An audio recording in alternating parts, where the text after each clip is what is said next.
करो 19 सरफराज का plan change करो 23 अब आप लोग बोलो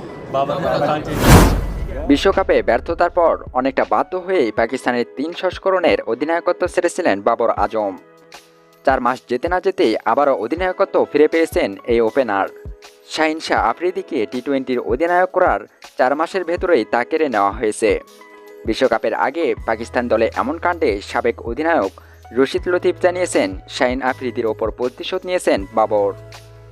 এদিকে পাকিস্তানের ক্রিকেট বোর্ডের হস্তক্ষেপে পাকিস্তান দলের অবসর থেকে ফিরছেন মোহাম্মদ আমির ও ইমাদ ওয়াসিম।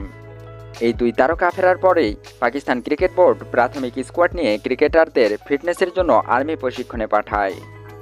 ক্রিকেটাররা যখন ফিটনেস ক্যাম্পে ব্যস্ত, ঠিক তখনই ক্রিকেট বোর্ড টি-20 ও ওয়ানডের পাকিস্তানের অধিনায়ক হিসেবে বাবর আজমকে ফেরানোর সিদ্ধান্ত নেয়।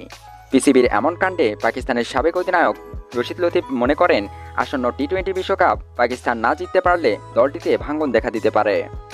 পাকিস্তান দলের বর্তমান অস্থিরতার অবস্থা দেখে লতিফের 90 দশকের কথা মনে পড়ে যায় বলে তিনি জানিয়েছেন।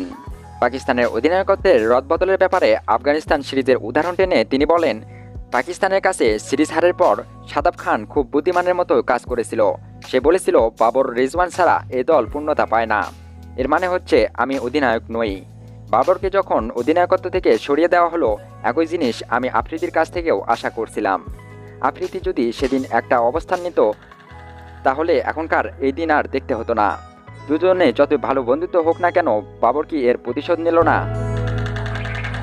বাবরের নেতৃত্ব হারানোর পর আফ্রিদির ফিরে আসা, আবার বাবরের ফিরে যাওয়া, এসব কিছুতেই দুজনের সঙ্গে অন্যায় হয়েছে বলে মনে করেন রশিদ লতিফ।